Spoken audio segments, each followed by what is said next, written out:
Hello tout le monde, j'espère que vous allez bien. Je vous retrouve aujourd'hui pour une nouvelle vidéo. Il s'agira d'un vlog. Je fais l'ouverture hyper tardivement en sachant que tout est déjà tourné puisqu'initialement j'avais prévu de faire ce vlog en fait sur 2 jours, sur un week-end qui était plus ou moins un week-end à 1000 improvisé. Finalement ce challenge je l'ai assez mal tenu et je n'ai pas suffisamment pris la caméra, donc je me suis dit que j'allais étendre ça sur une semaine entière. Et donc nous sommes le dimanche de la semaine qui se termine, donc ça fait bien une semaine que je vlog. Ça va être un peu anarchique, il y a énormément de plans puisqu'en même temps je suis en train de vider ma bibliothèque. Si vous me suivez sur Instagram, je suis en train d'essayer d'épurer un petit peu l'espace dans lequel j'évolue, notamment mon bureau, etc., etc.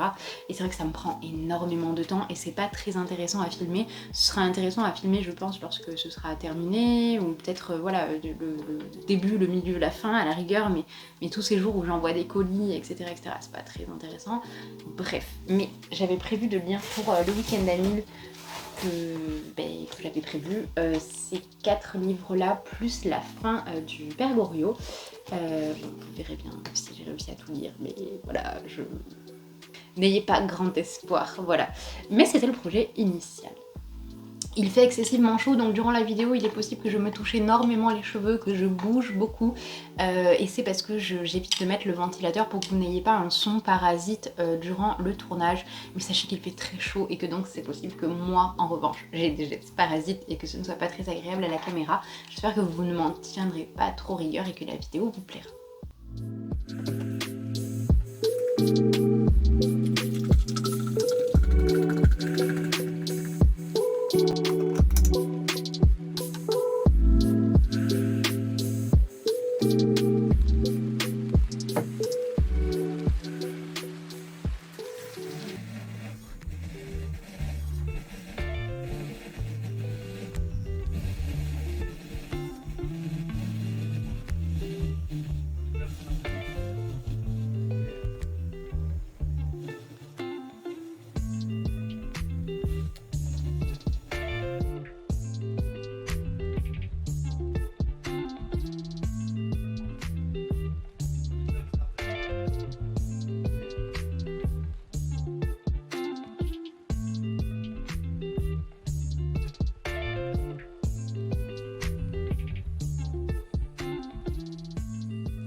Je viens de me réveiller, j'ai fait mon café frappé comme je vous ai montré rapidement.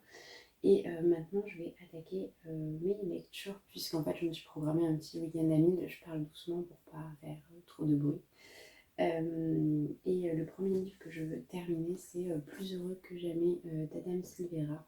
J'ai déjà lu quasiment 300 pages. Il m'en reste donc 130. J'aimerais les terminer ce matin avant de me remettre un petit peu au rangement de la bibliothèque parce que comme vous avez pu voir c'est l'anarchie et j'aimerais que ce soit fait. Voilà. Je dois aussi passer chez Gilbert Joseph, pas pour acheter, j'espère, mais pour revendre certains livres. J'espère qu'à la fin de ce vlog je pourrai vous montrer la bibliothèque un peu plus épurée et même plus généralement mon bureau un peu plus vide. J'ai déjà commencé à travailler sur toute la partie bureau à proprement parler, mais c'est vrai que la bibliothèque elle a vraiment du mal à se vider. Donc voilà, je reviendrai vers vous pour vous parler de tout ça et pour l'instant je me remets à ma lecture.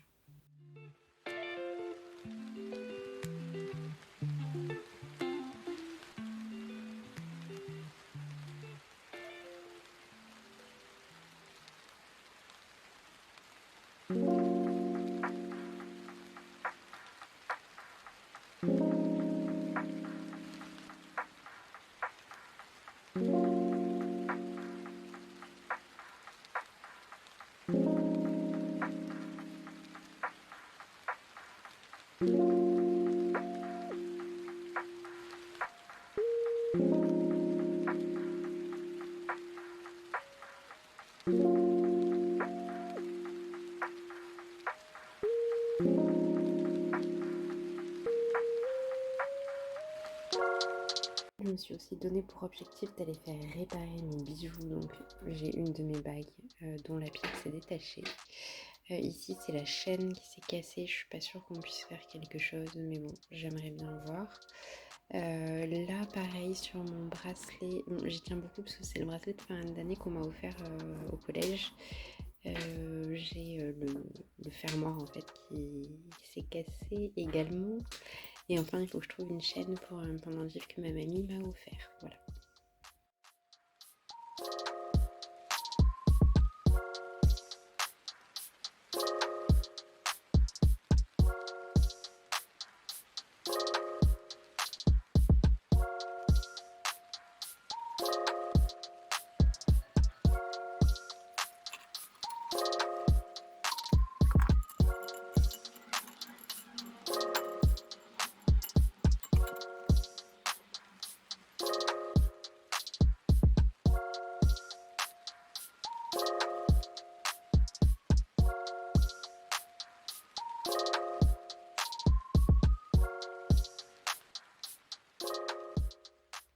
Je filme à même le sol et sans micro, donc j'espère que ça ira au niveau du son. Il fait extrêmement chaud, donc j'avais beaucoup de mal à me mettre sur mon fauteuil ou à aller filmer sur mon lit. Voilà, donc je me fais une petite installation par terre avec un coussin pour venir vous parler juste de mes deux dernières lectures. Donc je vous avais expliqué que je m'étais lancée dans une espèce de week-end à 1000 plus ou moins. Nous sommes dimanche, il est 18h et j'ai juste fini Plus heureux que jamais d'Adam Silvera. Et j'ai lu 79 pages Et que quelqu'un vous tourne la main de Karen Ponce. Donc celui-là, je vais le terminer là, je pense, dans la soirée. Mais voilà, je pense que ce challenge sera un échec. Pour compenser légèrement, je pense que je vais me lancer dans la lecture des BD de Pierre Bottero, puisque j'en ai une certaine quantité. J'ai toute la quête des Willan, 2 tomes du monde des Willan, 6 tomes d'Eleana, pardon. Donc voilà, je pense que ça va un petit peu m'occuper et me changer les idées aussi parce que j'ai eu beaucoup de mal à me concentrer sur mes lectures ce week-end. Mais je voulais quand même vous faire une petite rétrospective de ce que j'avais lu. Donc le premier livre que j'ai terminé, comme je vous le disais, c'est Plus heureux que jamais d'Adam Silvera. C'est un roman qui m'avait été vendu comme vraiment très touchant et bouleversant. Et c'est vrai qu'habituellement, l'auteur nous propose des textes qui sont très engagés et qui mettent en avant des relations homosexuelles entre très souvent deux jeunes garçons qui soit peinent à assumer leur sexualité, soit sont dans une phase de découverte de leur sexualité. Donc ici, on va avoir un personnage un petit peu typique des romans d'Adam Silvera. Il s'appelle Aaron. Alors je suis désolée, je suis toujours si mauvaise pour les noms. Et Aaron est en couple avec une jeune fille. Tout se passe pour le mieux au début du roman, mais on va voir petit à petit qu'Aaron a des grands secrets qu'il se cache même à lui-même.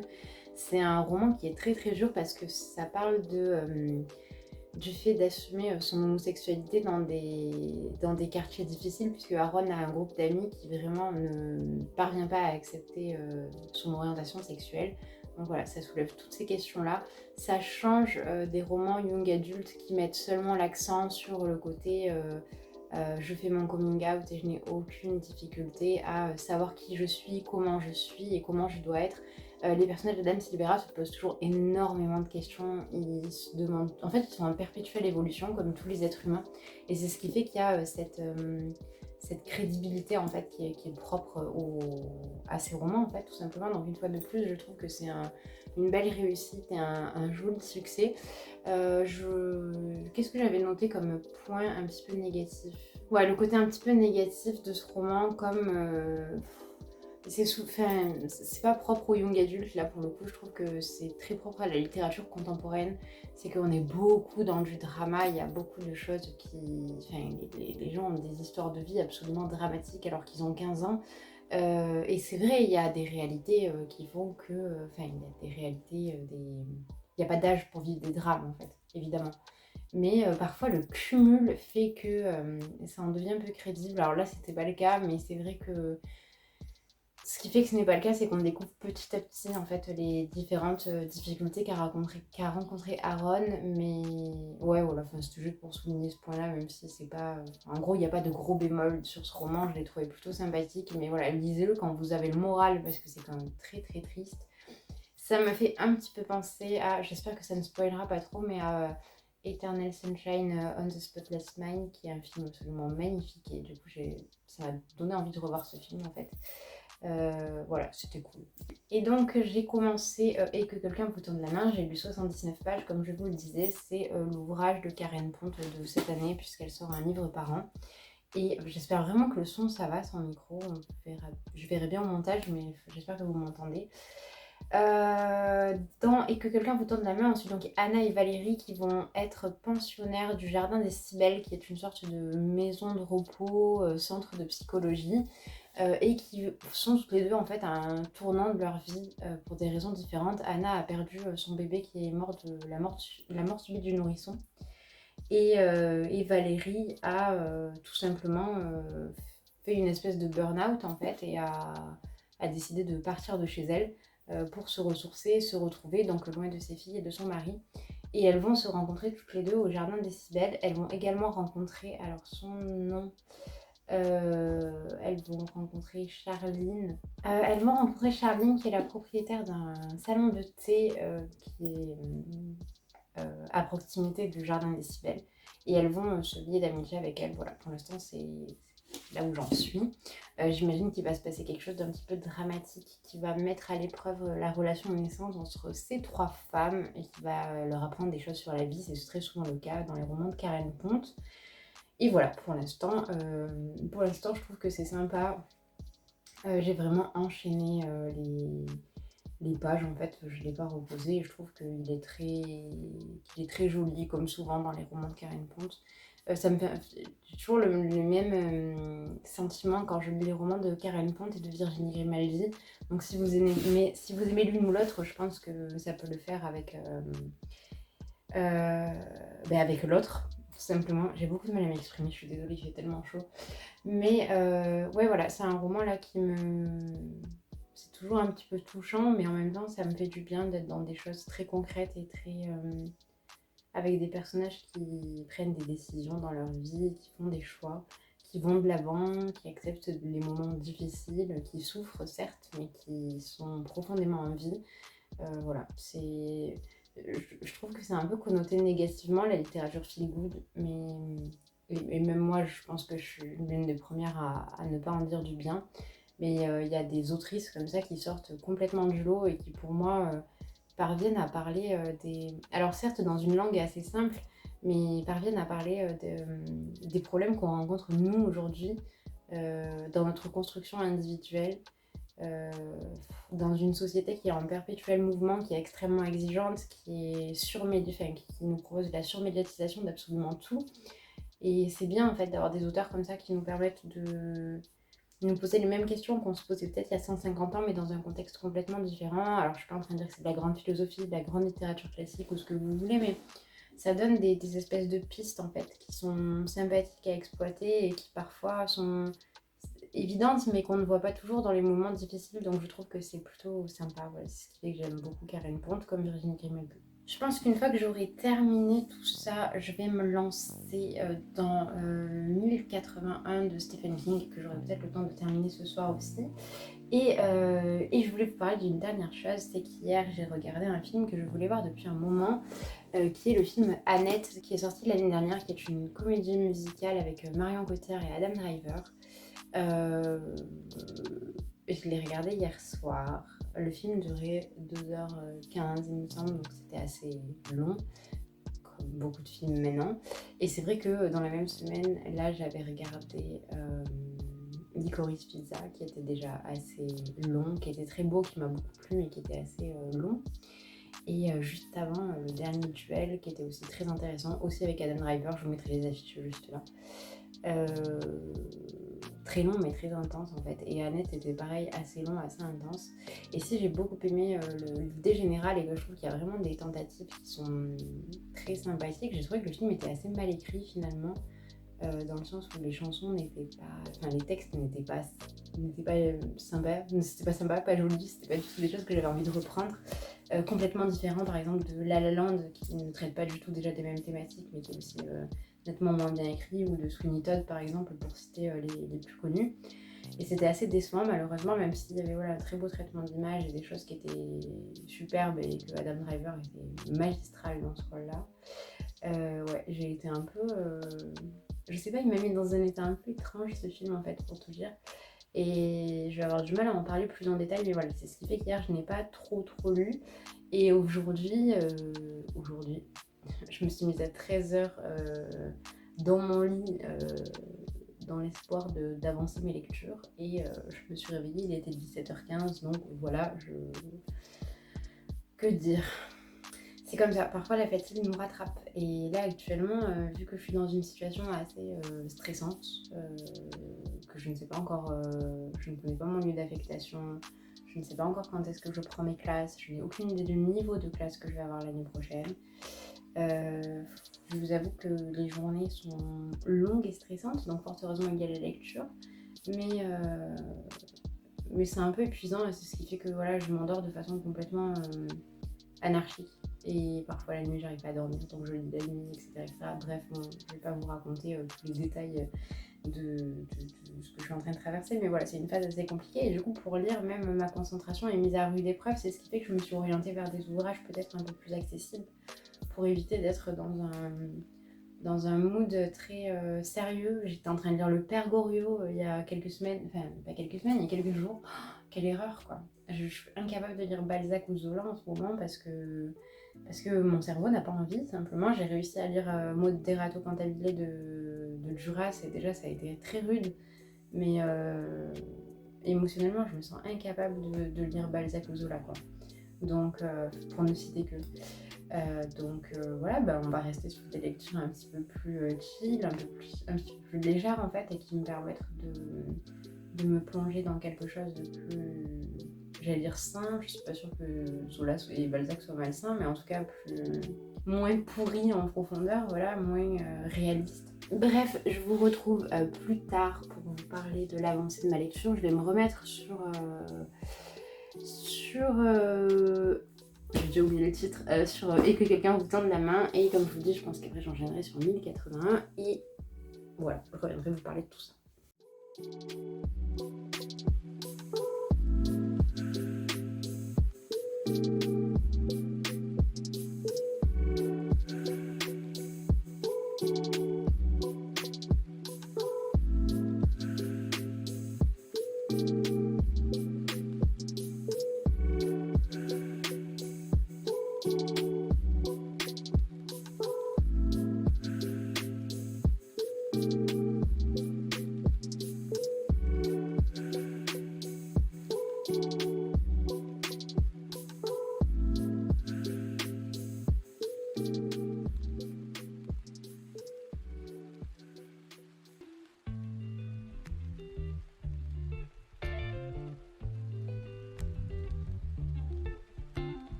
Bon alors ce vlog c'est l'anarchie totale. J'avais initialement prévu de filmer une sorte de week-end à 1000 que je n'ai pas vraiment fait.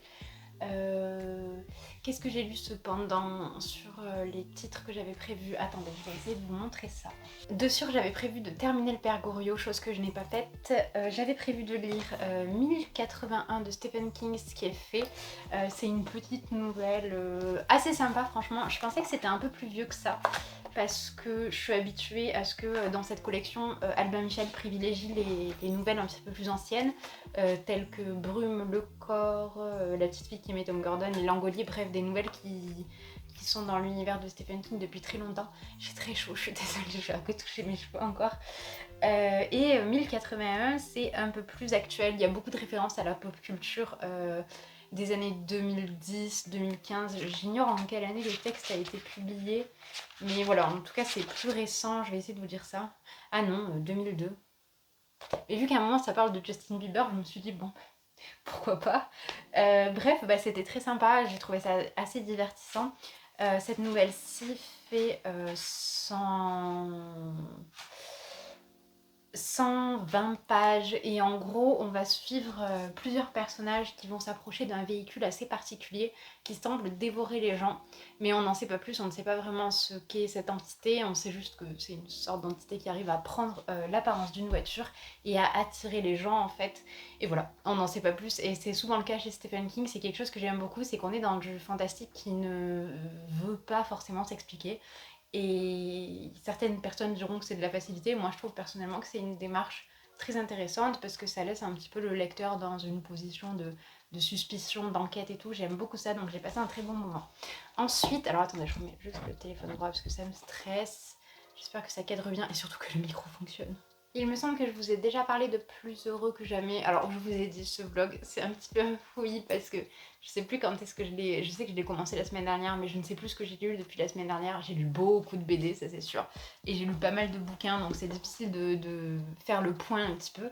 Il me semble que je devais terminer Plus heureux que jamais d'Adam Silvera, ce qui est fait. Et alors attendez, je devais aussi terminer... et que ne dure que les moments doux, et je vais terminer aussi. Donc en fait, je m'en suis pas trop mal tirée, je crois, à part que j'ai pas terminé le Père Goriot. Qu'est-ce que j'avais prévu d'autre? Attendez, je vais regarder ce que j'avais prévu d'autre. Ok, alors en fait, après vérification, j'avais aussi prévu de J'avais aussi prévu de lire ces deux livres-là, donc Cœur Caramel de Katie Cassidy, qui est le tome 8 de la saga des filles au chocolat. Franchement, je vais le laisser de côté pour le lire assez rapidement, parce qu'il est dans ma palle depuis un petit moment. Je n'arrive pas à mettre mon téléphone droit, c'était terrible. Hop, attendez. Je sais pas si c'est mieux, mais bon, on verra. Dans La Nuit Blanche d'Olivier Adam. Et alors, sur le Olivier Adam, je sais pourquoi je me suis pas lancée. C'est que l'année dernière, j'ai lu Les Roches Rouges. Et alors, les livres d'Olivier Adam sont toujours beaucoup trop intenses et trop dramatiques. Et là, je suis pas dans une période où je me sens manquer, c'est ça. C'était peut-être pas une bonne idée de le mettre dans ma palle, en fait. En tout cas, je n'en ai pas sorti. Donc voilà, les deux livres que je n'ai pas lus pour ce week-end à 1000, ce sont celui-ci. Et je n'ai pas terminé Le Père Goriot. Il me reste. Est-ce qu'il est par là? Bon, non, il n'est pas par là, je vais pas repartir le chercher. Quoi qu'il en soit, on va passer sur un nouveau petit challenge que j'ai commencé hier soir, à savoir lire l'intégralité des adaptations BD de Pierre Bottero. Alors, je vais les chercher, décidément, j'arrête pas de bouger. Alors, je vous présente déjà ce que j'ai lu des Landes. Merci aux éditions Glénat pour tout ça. Alors, je devrais dire en fait plus globalement, c'était un challenge BD, donc en l'espace de 2 jours, j'ai lu les sortilèges de Zora, le tome 2. Le cadrage de ce téléphone, ça va pas du tout. Hop. J'espère que le son est bien pris aussi, hein, je me répète, mais bon. Donc, Les sortilèges de Zora, le tome 2. Donc ça, par contre, c'est chez les éditions Dupuis, dans la collection Vent d'Ouest.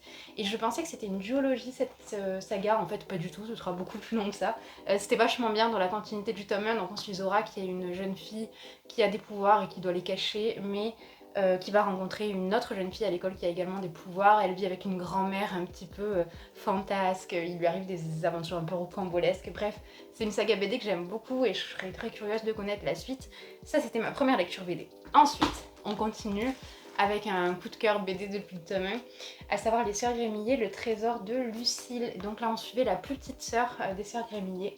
Et j'aime toujours autant, je trouve que c'est vraiment magnifique. Je vais vous montrer un petit peu les planches comme je le fais d'habitude, mais vraiment, je peux que vous recommander de vous plonger dans l'univers de cette BD. Il y a un côté onirique, magique. Et Lucille m'a beaucoup touchée parce que c'est une petite fille qui est passionnée par les animaux, qui a énormément d'empathie, énormément d'amour et qui, je sais pas, elle a vraiment une personnalité ultra touchante. Beaucoup plus que ses deux sœurs que j'ai également beaucoup appréciées mais qui me faisaient plus rire qu'autre chose. Lucille, j'avais véritablement une espèce de petite connexion avec elle, je la trouvais très touchante, très consciente du monde autour d'elle malgré son jeune âge. Donc j'ai passé un super moment avec ce tome-là des Sœurs Grémillet et pareil, je lirai la suite avec un immense plaisir et j'ai hâte de voir quand est-ce que ça sortira. Et ensuite on passe du coup à... Alors, il reste une BD qui n'est pas... Bottero. C'est celle-ci, donc Les Amours de Zeus. C'est publié dans la collection La Sagesse des Mythes et c'est chez Glénat. Je l'ai pas trouvé incroyable cette adaptation là. Alors attendez, je vais vous montrer des planches encore. Alors je vous les montre à chaque fois, mais vous savez, vous avez cette fameuse ouverture de BD qui est systématiquement la même, où vous avez la représentation de tous les jeux.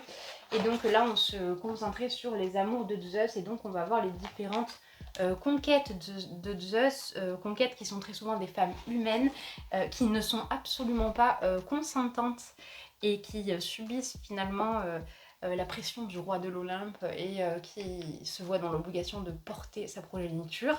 Donc c'était assez révoltant, déjà c'était assez dérangeant. Alors je sais qu'on est dans de la mythologie et que ce sont les récits un petit peu fondateurs, etc. Mais il y a des choses que j'ai pas envie de lire, et franchement des scènes de viol en BD, je trouve ça très désagréable, surtout qu'on essaie de nous faire passer ça comme quelque chose d'assez sensuel, d'assez excitant, machin. Bref, j'aime pas du tout la façon dont c'est mis en scène, donc cette BD là, ça n'a pas été trop ma tasse de thé. Fort heureusement, j'ai enchaîné avec la relecture des 3 premiers tomes de La Quête d'Ewilan. Donc, je vous montre. Tome 3, tome 2, tome 1.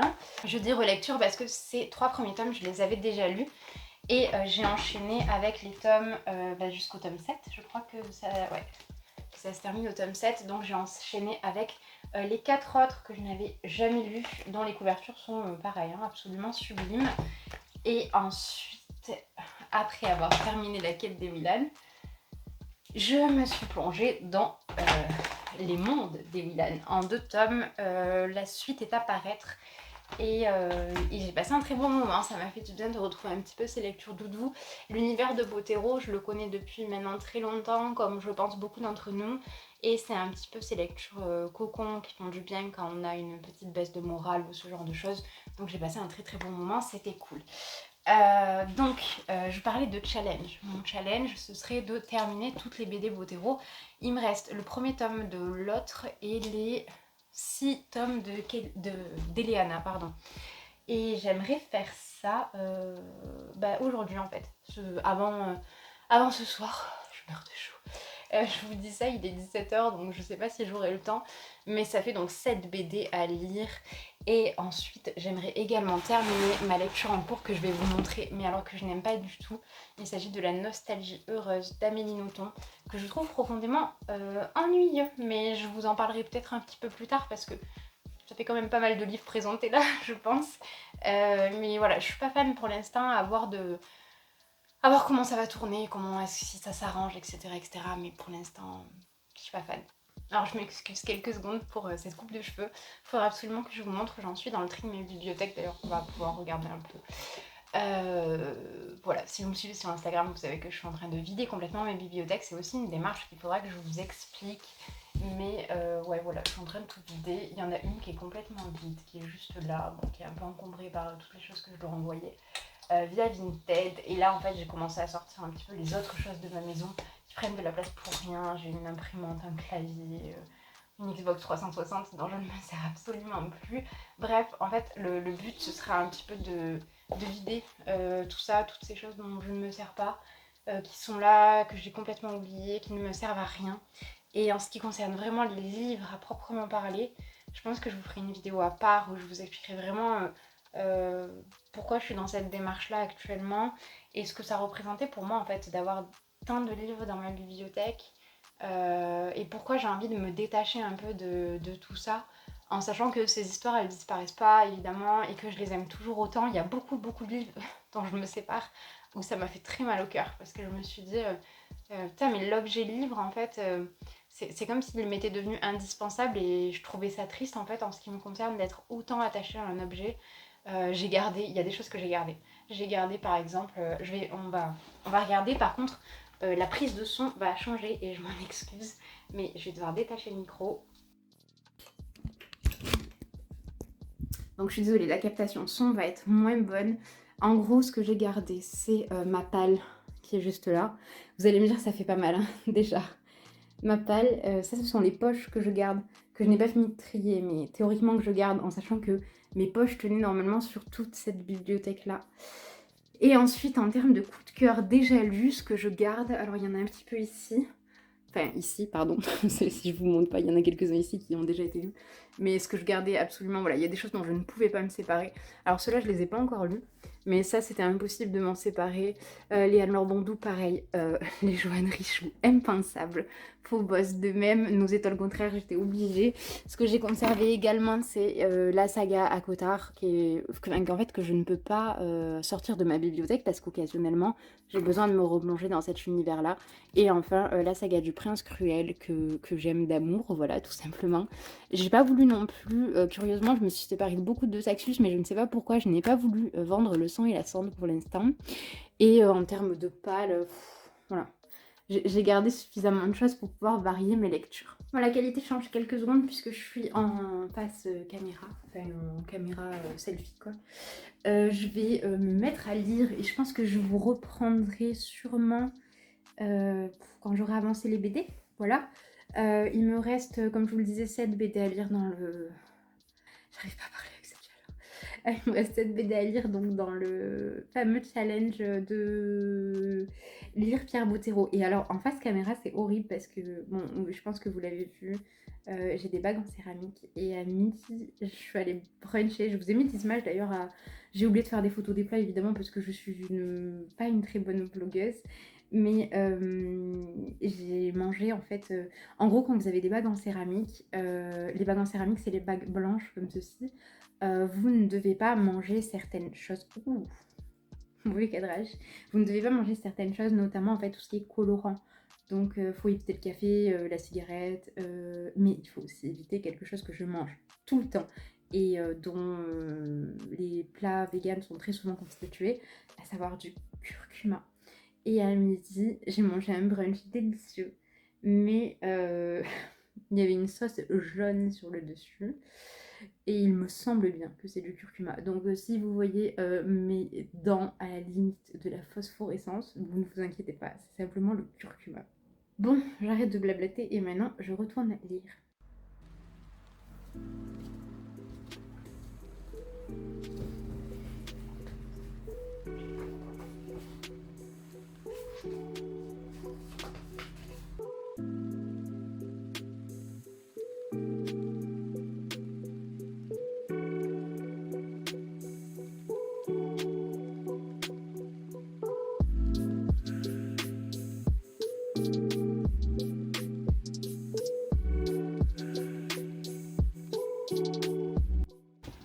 Bon, j'espère que ce sera mieux avec le micro. J'ai coupé le ventilateur le temps de filmer. Je vais faire vite parce que c'est l'enfer. Je viens de terminer le premier tome de L'Autre, le souffle de la hyène. Et il s'agissait d'un Bottero que je n'avais jamais lu et j'ai trouvé ce premier tome très intéressant. On va suivre deux personnages, donc Nathan et Chaé, qui vont être en face de sortes de mystères en fait. Donc la BD s'ouvre en fait sur des aventuriers qui vont dans des espèces de temples incas et qui vont libérer une force qui s'appelle l'Autre.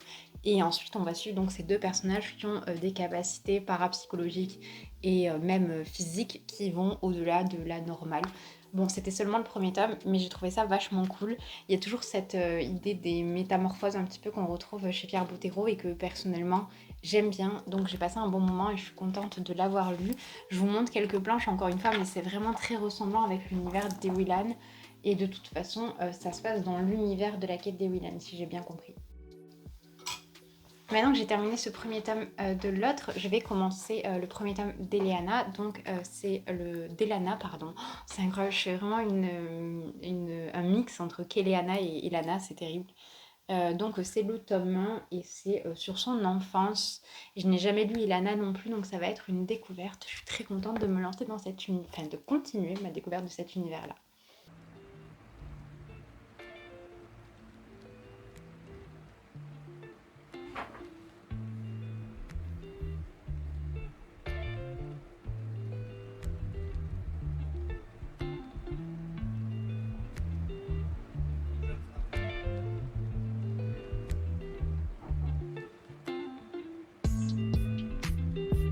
Je vous retrouve pour clore ce vlog. J'ai donc terminé de lire tous les Bottero puisque j'ai terminé de lire les BD sur Elana.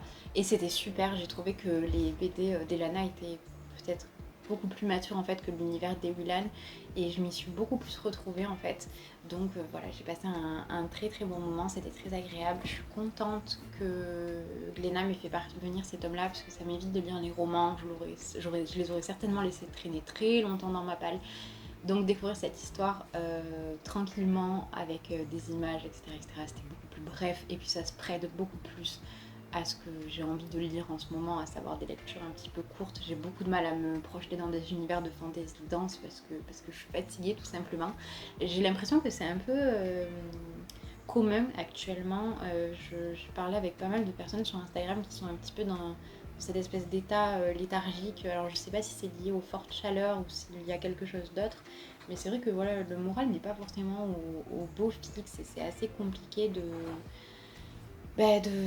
voilà, de se plonger dans des univers denses. Enfin, moi, je sais que j'ai pas du tout l'esprit disponible actuellement et donc ça m'empêche de me saisir de l'univers de mes lectures comme je le devrais. C'est un peu dommage d'ailleurs, il y a des moments dans le vlog, j'espère que ça ne vous a pas trop dérangé, où je vous parle un petit peu de cette difficulté actuelle. Quoi qu'il en soit, j'espère que la vidéo vous a plu, que vous avez passé un bon moment. N'hésitez pas à me dire si certains des livres dont je vous ai parlé, et j'en ai parlé d'un paquet, vous tentent. Et surtout, n'hésitez pas à me dire en commentaire ce que vous avez pensé de la vidéo, ce que vous pensez du montage, parce que vu que je débute sur les vlogs, je suis vraiment preneuse de tous vos conseils. N'hésitez pas à me dire si le son est bon, si la prise d'image est bonne, si le format vous plaît. Voilà, s'il y a des choses que vous aimeriez plus voir que d'autres. Encore une fois, c'est pas quelque chose que je fais spontanément de sortir la caméra puisque c'est mon téléphone et donc assez peu pratique. Mais je trouve que c'est plutôt sympa, même pour moi, ça me fait un petit journal de lecture et comme une petite tranche de vie en fait. C'est très narcissique et très égocentrique hein, finalement de dire ça. Mais c'est vrai que de se voir évoluer sur une semaine, même au niveau de ses lectures, c'est assez intéressant je trouve. Bref, d'ici la prochaine vidéo, je vous souhaite une bonne journée ou une bonne soirée et je vous dis à bientôt.